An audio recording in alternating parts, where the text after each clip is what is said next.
Mari kita ketawa dulu, teman-teman. Ini ada pernyataan terbaru dari Gus Nur mengenai buku Jokowi's White Paper. Kata Gus Nur gini, beli bukunya insya Allah nilai ibadah. Gimana nih menurut pendapat teman-teman? Pernyataan Gus Nur ini. Mari kita tonton videonya, teman-teman. Ini dia. Selamat berjuang, bantu doa, beliau support doa, bukunya diborong. Saya belum beli bukunya, ada nanti saya beli ya.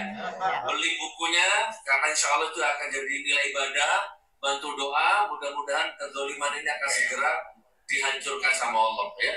Mulai dari pusat sampai daerah, Solo, Jakarta, sampai Medan, dihancurkan sama Allah.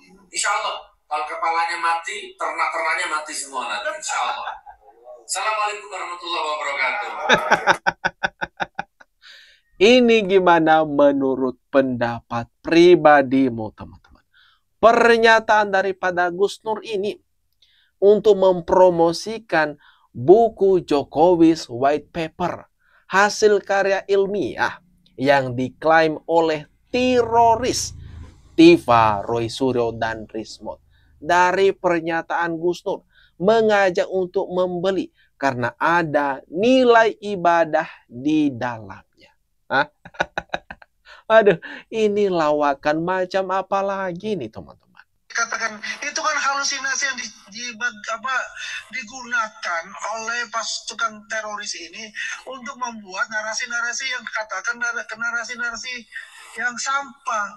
Tapi kalau kita lihat apa yang mereka lakukan, teroris ini datang ke makamnya, ya, ibunya Jokowi, membuat konten-konten fitnah. Apa salahnya? Konten ini luar biasa untuk kita. Ngapain datang ke sana? Gitu kan? Ngapain gitu loh? Artinya apa di sini kalau kita lihat? Mana yang waras? Kita atau teroris? Yang tidak, jangan datang ke tempat yang namanya ampun ya. Di mana kewarasan dari teroris ini gitu loh? Datang ke tempatnya kami beli ibunda dari Pak Jokowi, buat narasi-narasi yang tentu saja narasi fitnah buat kita itu. Geram loh masyarakat. Mas Roy ya. Mas Roy, silakan Mas. Baik, Mas Roy. Iya, kita tuh datang itu doa. Apa kata Roy Suryo tadi? Mendatangi makam keluarga Pak Jokowi untuk berdoa di sana. Lalu yang tampil di YouTube, di video-video yang beredar, enggak ada tuh. Enggak ada tuh momen mereka berdoa. Yang ada malah membuat narasi fitnah, narasi sesat. Sampai-sampai tuh mereka katakan kalau Pak Jokowi bukan anak kandung. Sambil ketawa-ketawa bahkan mengunjungi makam, bukan berziarah, bukan berdoa, tetapi mengolok-olok. Apakah ini wajar, teman-teman? Gimana nih menurut pendapat kalian? Bicara Roy Suryo, dari dulu saya sudah tidak percaya omongan dia. Karena pandai sekali untuk memutarbalikkan fakta, pandai sekali membuat storytelling gitu loh.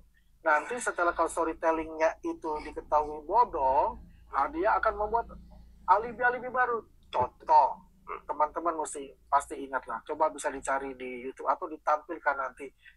Kayak misalnya teroris ini ya. Teroris ya. Ya kan? Tiva itu, dia podcast itu kan mengatakan bahwa dia sekolah di Santo Yosef. Udah itu nanti dia pindah di SMK Kristen. Ya kan? Angkutan mengaku sebagai siswa sekolah menengah atas di Singapura, kemudian melanjutkan ke salah satu perguruan tinggi di Australia, dan kemudian meneruskan di salah satu perguruan tinggi di Singapura. Dan itu ternyata tidak benar, karena banyak bukti yang kami temukan bahwa yang bersangkutan ternyata melanjutkan dari SMP-nya, melanjutkan SMA-nya bukan di Singapura, tapi di Surakarta sendiri. Jadi beliau yang bersangkutan menempuh pendidikan SMA di SMA Santo Yosef Solo selama 2 tahun, dan kemudian meneruskan atau pindah sekolah di SMK Kristen Solo juga. Dan Disitulah kemudian terjadi missing link ya, missing data, karena sampai dengan hari ini kita tidak pernah tahu apakah dari kedua sekolah menengah atas itu yang bersangkutan mendapatkan ijazah. Kemudian Roy Suryo juga di satu stasiun TV mengatakan MDIS logonya 2. Iya. Lucunya, ijazahnya itu dari Bradford. Ijazah yang resmi dari Bradford. Kalau dia sekolah di MDIS itu logonya 2. Kiri MDIS, kanan Bradford. Ijazahnya Gibran, logonya 1 Bradford. Itu salah beli itu. Artinya salah beli. Akan ada tahap 2 mungkin ya. Mungkin Gibran nggak salah. Mungkin Gibran nggak salah. Mungkin Gibran pesan, saya pesan ijazah asli lo ya. Gitu. Nah, ternyata untuk dibelikan ijazah hanya 1 logo Bradford. Itu hanya bisa diperoleh kalau seseorang itu kuliah di UK. Diteliti ijazahnya Gibran. Ya. Kenapa dia sekolah SMA-nya 2 tahun itu di SMA Santo Yosef? SMA 2 tahun. SMA lagi 2 tahun karena dia nggak lulus di sini. Kalau nggak nanti nggak lulus, masuk lagi SMK Kristen Surakarta. Habis itu hilang tiba-tiba di Singapura. Terus tahu-tahu keluar ijazah dari Management Development Institute of Singapore. Waduh, sangat keterlaluan teman-teman. Ini kebohongan yang dilakukan oleh Roy Suryo, Tifa. Ini contoh dari sebagian besar yang mereka lakukan. Storytelling. Benar-benar pintar mereka mengarang-ngarang cerita. Seolah-olah yang mereka utarakan itu memang benar kebenaran sejati. Tapi faktanya nih teman-teman, ini diungkap. Akhirnya terbongkar.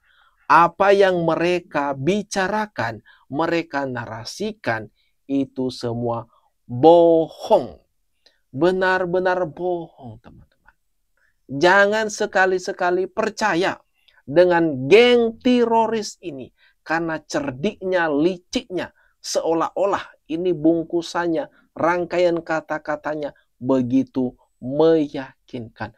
Baru ketika diteliti lebih detail lagi, ternyata baru terungkap ini memang ada kebohongan besar disembunyikan di balik kata-kata mereka.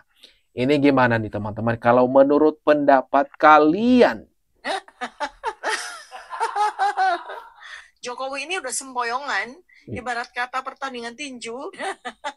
Itu dia udah hampir menyerah aja nih gitu, sehingga dia akan melakukan apapun pada langkah-langkah terakhirnya, termasuk kemudian akhirnya menjadi sebuah langkah-langkah yang selain tidak sistematis,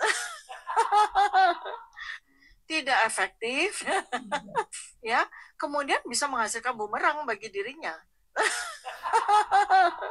Ya, nah, jadi semacam Mas Roy Suryo ini dan teman-temannya itu yang RRT itu ya, itu bikin punch out ya. Jadi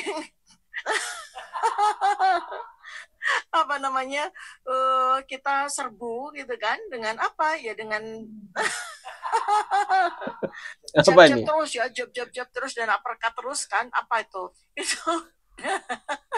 kedatangan kita untuk melakukan investigasi sekaligus observasi terhadap jejak masa lalu Jokowi di Solo, ya kan, di mana kita bertemu dengan eyewitness, dengan saksi mata yang bersedia untuk menyampaikan apa yang mereka ketahui tentang jejak masa lalu Joko Widodo. Dan ini jelas ya, uppercut ya. Ada apa dengan Dr. Tifa teman-teman? Apakah tertular ini Roy Suryo? Yang seperti kita ketahui bersama, kalau Roy Suryo kan suka ketawa, nyengir-nyengir sendiri. Ada yang lucu, nyengir, tidak lucu juga nyengir. Dan ada apa dengan Dr. Tifa yang mulai tertular? Atau gimana teman-teman? Menurut pendapat kalian sendiri, orang-orang yang selama ini meributkan, menyudutkan, fitnah ke Pak Jokowi, satu persatu teman-teman, bobrok mereka mulai terkuak satu persatu secara perlahan memang. Tapi pasti teman-teman. Apalagi tuntutan kepada pihak penyidik Polda Metro Jaya supaya segera menaikkan status perkara ini. Jangan jalan di tempat. Dipastikan ini mereka sebenarnya panik, cemas, ketakutan. Nah, gimana teman-teman? Kalau menurut kalian atas apa yang barusan saja kita bahas ini, jangan lupa tinggalkan komentar terbaikmu di bawah.